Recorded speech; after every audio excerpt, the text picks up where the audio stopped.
जय हिंद बच्चों, good morning बच्चों। कैसे हैं आप? कैसा पढ़ा आपने? चैप्टर पढ़ना आपको रीढ़ की हड्डी चैप्टर अच्छा लगा? उम्मीद है सबको बहुत ही इंटरेस्टिंग लगा होगा।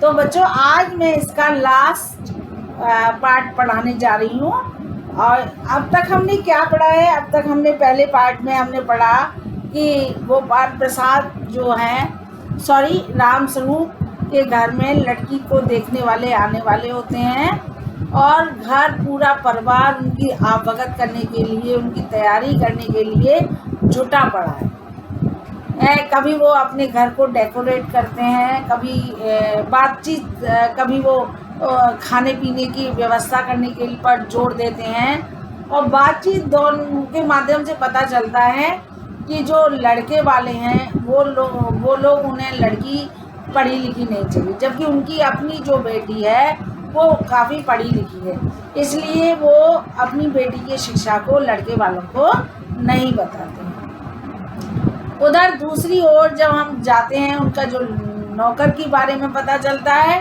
कि नौकर जो है थोड़ा समझ उसमें कम है, इसलिए बात को थोड़ा देर से समझता है, लेकिन वफादार है, पूरी तैयारी में बड़े मन से जुड़ा होता है। ठीक है। इसके बाद उन्हें पता चलता है कि लड़के वालों के सामने वो अपनी पत्नी को अच्छी तरह से हिदायत देते हैं रामस्वरूप की लड़के वालों के सामने ये बात बिल्कुल नहीं कहनी है कि हमारी लड़की पढ़ी लिखी है। दूसरी ओर वो अपनी पत्नी को कहते हैं कि उनकी बेटी जो उमा को है वो सजा धजा कर लेकर आए, लेकिन वो बताती है, बातों से पता चलता है कि प्रेमा बताती है कि उमा किसी तरह की दिखावटी चीज़ में विश्वास नहीं करती और वो पाउडर लगाने से बिल्कुल साफ मना कर देती है। वो कहती है मैं जैसी हूँ, जिस तरीके से हूँ, मैं वैसा ही उनके सामने आऊँगी। रामस्वरूप बेचारे काफ़ी चिंतित होते हैं, लेकिन बेटी के आगे मजबूर हो जाते हैं। फिर भी वो कहते हैं अपनी पत्नी से कि उन्हें अच्छी तरह से समझाने की कोशिश करें। तभी उन्हें नौकर उन्हें बताता है कि जो मेहमान हैं वो दरवाजे पर आ चुके हैं।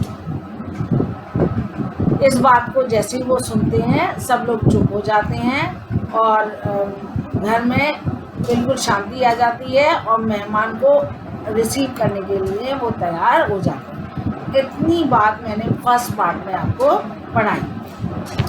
सेकंड पार्ट में मैंने आपको पढ़ाया दोनों उन लोग रामस्वरूप और गोपाल प्रसाद की कन्वर्जेशन, और इसके बाद दोनों में क्या बातचीत होती है, शंकर से क्या बातचीत होती है, उनके विचार कैसे हैं। इसके अलावा हमें ये पता चलता है कि जो शंकर है वो पढ़ने लिखने में बिल्कुल अच्छा नहीं है।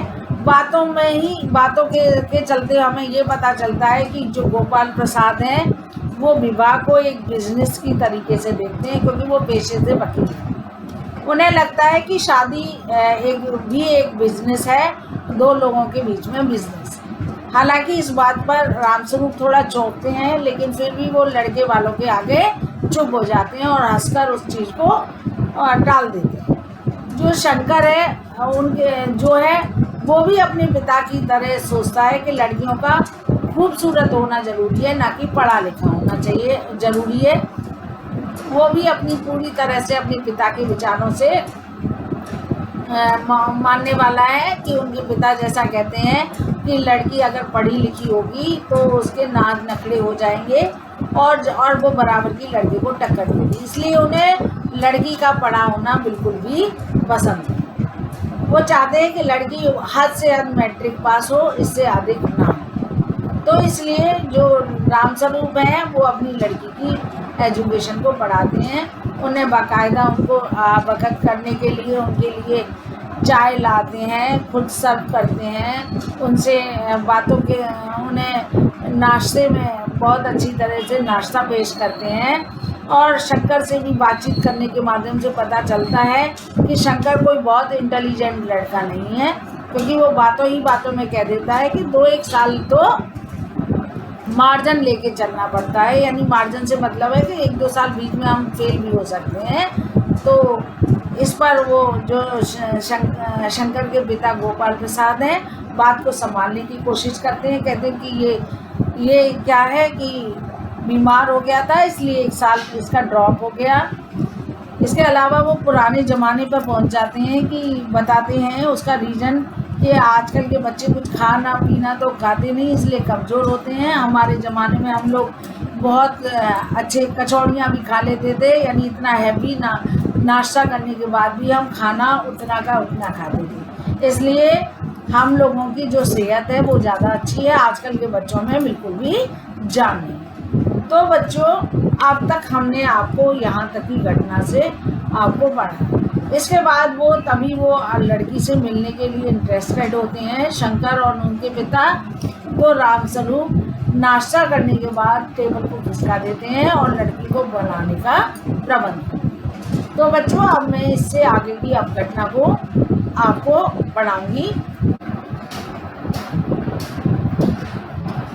तभी वो उमा जो है वो घर में प्रवेश करती है और उसके हाथ में एक पान की तस्तरी होती है और वो पान की तस्तरी को लड़के वालों को देने का प्रयास करती है और प्रयास करती है कि उसके पिता बीच में ही बोलते हैं यही है, हाँ आपकी लड़की, लाओ बेटी पान मुझे दो। उमा पान की तस्तरी अपने पिता को देती है। उस समय उसका मुंह जो है चेहरा उठता है, तभी उसकी आंख पर सोने की रिम का जैसा चश्मा लगा होता है। तो बाप बेटा उस चश्मे को देखकर चौंक पड़ते हैं। दोनों की आंखों में एक ही सवाल होता है कि ये चश्मा क्यों लगा है। रामस्वरूप जरा इस बात को देखकर सकपका जाते हैं और कहते हैं जी वह तो पिछले महीने से इसकी आंखें दुखनी आ गई थी, सो कुछ दिनों के लिए चश्मा लगाना पड़ रहा है। यानी उन्होंने अपनी बात को स्पष्टीकरण दिया कि चश्मा लगाने का कारण है कि इनकी आंख में प्रॉब्लम हो गई, जिसके वजह से कुछ दिन के लिए चश्मा लगाना डॉक्टर ने बोला हुआ है। गोपाल प्रसाद पढ़ाई वढ़ाई की वजह से तो नहीं है कुछ? रामस्वरूप कहते हैं नहीं साहब, वह तो मैंने पहले ही कह दिया था। गोपाल प्रसाद बैठो बेटी, उससे संतुष्ट हो जाते हैं और उसे बिठाते हैं। रामस्वरूप वहाँ बैठ जाओ उमा, उस तख्त पर अपने बाजे के पास। उमा बैठ जाती है। गोपाल प्रसाद चाल में तो कुछ खराबी है नहीं, चेहरे पर भी छवि है। हाँ कुछ गाना बजाना सीखा है? रामस्वरूप जी हाँ, सितार भी और बाजा भी। सुनाओ तो उमा एक आध गीत सितार के साथ। उमा सितार उठाती है। थोड़ी देर बाद मीरा का मशहूर गीत मेरे तो गिरधर गोपाल दूसरा न कोई गाना गाती है। तो उसे गाने की बहुत अच्छा तालीम दी हुई है, इसलिए बहुत अच्छी तल्लीनता से वो गाती है, यहाँ तक कि उसका मस्तक उठ जाता है। उसकी आंखें शंकर से की जैमती सी आंखों से मिल जाती हैं और वह गाते गाते एक साथ रुक जाती है। रामस्वरूप बोलते हैं क्यों, क्या हुआ? गाने को पूरा करो उमा। गोपाल प्रसाद नहीं साहब काफ़ी है, लड़की आपकी अच्छा गाती है। उमा सितार रखकर अंदर जाने को उठती है। गोपाल प्रसाद को बोलते हैं अभी ठहरो बेटी। रामस्वरूप थोड़ा और बैठो उमा। उमा बैठ जाती है। फिर दोबारा से गोपाल प्रसाद उससे क्वेश्चन करना चाहते हैं क्योंकि उससे जानकारी लेना चाहते हैं। उमा से बोलते हैं तो तुमने पेंटिंग भी की है? उमा चुप हो जाती है, इसका जवाब नहीं देती है। रामस्वरूप उसकी बात का जवाब देते हैं हाँ वह तो आपको बताना भूल ही गया, यह जो तस्वीर टंगी हुई है कुत्ते वाली इसी ने खींची है और वह उस दीवार पर भी। यह तो बहुत अच्छा है। और सिलाई वगैरह?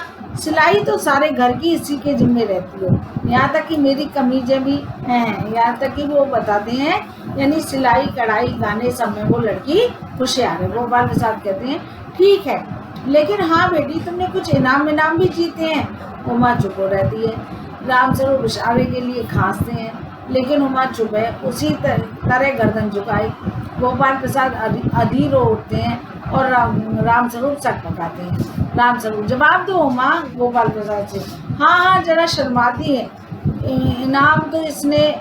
गोपाल प्रसाद जरा रुकिए बात, जरा इसे भी तो मुंह खोलना चाहिए। यानी वो कहते हैं आप ही हर एक बात का जवाब दे दोगे, कुछ इसे भी तो बोलना चाहिए। इस बात के लिए वो कहने लगते हैं। रामस्वरूप बोलते हैं उमा देखो आप क्या कह रहे हैं, जवाब दो ना। अब वो अपनी बेटी को कहते हैं बेटा जवाब दो, तुम ही जवाब दो। उमा कहती है हल्की लेकिन मजबूत आवाज में, क्या जवाब दूँ बाबूजी? जब कुर्सी मेज बिकती है तब दुकानदार कुर्सी मेज से कुछ नहीं पूछता, सिर्फ खरीदार को दिखला देता है। पसंद आ गई तो अच्छा है, वरना। रामस्वरूप चौंक कर खड़े हो जाते हैं। उमा उमा उमा कहती है अब मुझे कह लेने दीजिए बाबूजी, ये जो महाशय मेरे खरीदार बनकर आए हैं, इनसे जरा पूछिए कि क्या लड़कियों के दिल नहीं होता, क्या उनके चोट नहीं लगती, क्या बेबस भेड़ बकरियां हैं जिन्हें कसाई अच्छी तरह से देखभाल कर। गोपाल प्रसाद गुस्से में आ जाते हैं। बापू रामस्वरूप, आपने मेरी इज्जत उतारने के लिए मुझे यहाँ बुलाया है क्या? उमा तेज आवाज में, जी हाँ, और हमारी बेइज्जती नहीं होती? आप इतनी देर से नाप तोल कर रहे हैं, और जरा अपने इन साहबजादे से पूछिए कि अभी पिछली फरवरी में ये लड़कियों के हॉस्टल के इर्द गिर्द क्यों घूम रहे थे और वहाँ से कैसे भगाए गए थे। शंकर, बाबूजी चलिए, क्योंकि उसकी जब पोल पट्टी खुलने लगती है शंकर की, तो वो कहते हैं बाबूजी आप चलिए यहाँ से। गोपाल प्रसाद, लड़कियों के हॉस्टल? क्या तुम कॉलेज में पढ़ी हो? यानी उन्हें चौंक जाते हैं और उनसे उस उमा से पूछते हैं क्या तुम लड़कियों के हॉस्टल में तुम क्या करने गई, क्या तुम वहाँ कॉलेज में पढ़ती हो? उमा कहती है। अब रामस्वरूप चुप हो जाते हैं क्योंकि बात कुछ ज़्यादा बढ़ गई थी। उमा खुद ही जवाब दी, जी हाँ, कॉलेज में पढ़ी हूँ, मैंने BA पास किया है, कोई पाप नहीं किया, कोई चोरी नहीं की, और ना आपके पुत्र की तरह ताक झांक कर कायरता दिखाई है। मुझे अपनी इज्जत अपने मान का ख्याल है तो है, लेकिन इससे पूछिए कि ये किस तरह नौकरानी के पैरों पड़कर अपना मुंह छिपाकर भागे थे। रामस्वरूप, उमा। गोपाल प्रसाद खड़े होकर गुस्से में बोल रहे हैं, बस हो चुका बाबू रामस्वरूप, अब आपने मेरे साथ दगा किया। आपकी लड़की BA पास है और आपने मुझसे कहा कि सिर्फ मैट्रिक तक पढ़ी है। लाइए मेरी छड़ी कहाँ है, मैं चलता हूँ। बहन ढूंढ कर उठाते हैं। BA पास, ओफो, गजब हो जाता, झूठ का भी कोई ठिकाना है। आओ बेटे चलो। दोनों गोपाल प्रसाद और शंकर दरवाजे की तरफ जाते हैं। उमा कहती है, जी हाँ, जरूर जाइए जरूर, चले जाइए, लेकिन घर जाकर जरा यह पता लगाइए कि आपके लाडले बेटे की रीढ़ की हड्डी भी है या नहीं, यानी बैकबोन। गोपाल प्रसाद के चेहरे पर बेबसी का गुस्सा और उनके लड़के के रुलासापन, यानी वो खिसिया जाते हैं। गोपाल प्रसाद की भी सच्चाई सबके सामने आ जाती है और बेटा भी रोने पर हो जाता है। दोनों बाहर चले जाते हैं। बाबू रामस्वरूप कुर्सी पर धम से बैठ जाते हैं। उमा सहसा चुप हो जाती है। प्रेमा की घबराहट की हालत में आना, तभी उमा जो उमा की माँ है प्रेमा, वो घर में कमरे में प्रवेश करती है। प्रेमा, उमा रो रही है। यह सुनकर रामस्वरूप खड़े हो जाते हैं। रतन आता है। रतन कहता है, बाबूजी मक्खन ले आया। सब रतन की तरफ देखते हैं और पर्दा गिरता है, यानी वो अपनी जो लड़की है वो बहुत देर तक, जो उमा है बहुत शांत रहती है, उससे हर बात पूछा जाता है कि आपको, मतलब लड़के वालों को ये हक नहीं दिया, लड़की वालों को ये हक नहीं दिया कि वो लड़के से कुछ पूछें, लेकिन हाँ लड़के वालों को ये हक जरूर है कि वो लड़की की एक एक बात पूछे। इस बात पर उमा एकदम चिढ़ जाती है और उमा बोलती है कि आपके लड़के की बैकबोन नहीं है, यानी यही आपका शीर्षक है। बैकबोन से मतलब है कि जो हमारी जो युवा पीढ़ी है, जो शंकर जो हैं वो कैसा है कि वो चरित्रहीन है, और हमारा ये युवा है वो हमारे देश की बैकबोन है, यानी रीढ़ की हड्डी का शरीर में मजबूती देती है। वैसे ही हमारे जो युवा पीढ़ी है वो हमारे देश को मजबूती प्रदान करती है। अगर हमारी बैकबोन अच्छी नहीं होगी, यानी हमारी युवा पीढ़ी अच्छी नहीं होगी, तो देश को उन्नति की ओर नहीं ले जाया जा सकता। कहने का तात्पर्य जो कि शीर्षक दिया हुआ है रीढ़ की हड्डी का मतलब यही है कि जो उमा है वो एक साहसी लड़की, युवा लड़की का प्रतिनिधित्व करती है। वो चरित्रवान है, अपने सम्मान को बचाने वाली लड़की है, उसके दृढ़ निश्चय वाली है, उनकी बातों में दम है। जबकि जो शंकर है वो एक चरित्रहीन लड़का है और वो शिक्षा को उसे पढ़ी, यही कारण है कि वो लड़की पढ़ी लिखी नहीं चाहता ताकि वो उसे कोई टक्कर दे सके। और गोपाल प्रसाद भी सेम उसी विचारों के हैं, वो लड़की को पढ़ी लिखी नहीं चाहती। एंड में उमा गुस्से में आ जाती है कि जिसका अपना बेटा तो पढ़ा लिखा नहीं है और दूसरे की लड़कियों में कमी ढूंढने के लिए आए हैं, इस बात पर उमा झुंझला पड़ती है। तो यही आपका चैप्टर ख़त्म होता है। तो बच्चों आज हम इसके क्वेश्चन आंसर्स भी देखेंगे कि पहला क्वेश्चन है, रामस्वरूप और गोपाल प्रसाद बात बात पर एक हमारा जमाना था कहकर अपने समय की तुलना वर्तमान समय से करते हैं। रामस्वरूप और गोपाल प्रसाद बात बात पर एक हमारा जमाना था कहकर अपने समय की तुलना वर्तमान समय से करते हैं। इस प्रकार की तुलना करना कहाँ तक तर्कसंगत है? वैल्यू बेस्ड क्वेश्चन है कि यानी जिस तरीके से रामस्वरूप और गोपाल प्रसाद की यानी तर्कसंगत नहीं है, क्योंकि नई पीढ़ी के विचारों के अनुसार कार्य करती है। पुरानी समय के साथ विचारों में भी परिवर्तन आते रहते हैं, इसलिए इस तरह की तुलना करना कोई तर्कसंगत नहीं है। अगला क्वेश्चन है, रामस्वरूप का अपनी बेटी को उच्च शिक्षा दिलवाना और विवाह के लिए छुपाना, यह विरोधाभास उसकी किस विशेषता को उजागर करता है? व्यवस्था को उजागर करता है। तो रामस्वरूप अपनी बेटी की उच्च शिक्षा दिलवाते हैं, लेकिन वो लड़की के लिए वर ढूंढते ढूंढते इतना थक जाते हैं, यानी समाज के आगे वो इतना मजबूर हो जाते हैं कि अपनी बेटी की उच्च शिक्षा को छिपा लेते हैं। ये उचित नहीं है। यानी एक तरफ तो उनकी बेटी के बाप होने की मजबूरी है, दूसरी ओर अपनी बेटी को शिक्षित करना भी उनकी इच्छा है।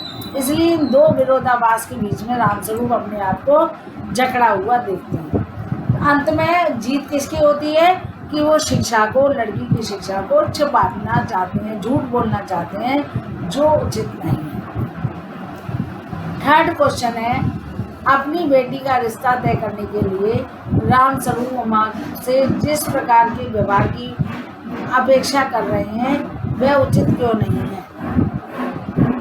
क्योंकि ये उचित नहीं है, इसलिए उचित नहीं है अपनी बेटी का रिश्ता करने के लिए कि कोई रिश्ते में किसी तरह के झूठ का होना उचित नहीं। रिश्ता दो लोगों के प्रेम से पैदा होता है, ना कि झूठ की बुनियाद पर रखा जाए। अगर झूठ की बुनियाद पर रखा जाएगा तो वो रिश्ता बहुत समय तक नहीं रह सकता। जैसे कि अगर उमा का विवाह समय के बाद अगर नहीं पता चलता और विवाह हो जाता और कुछ दिनों बाद ये पता चलता, तब भी संबंधों में दरार हो जाती। इसलिए ये उचित नहीं है। जो भी रिश्ता बनाया जाता है उनमें किसी तरह का झूठ या फरेब नहीं होना चाहिए।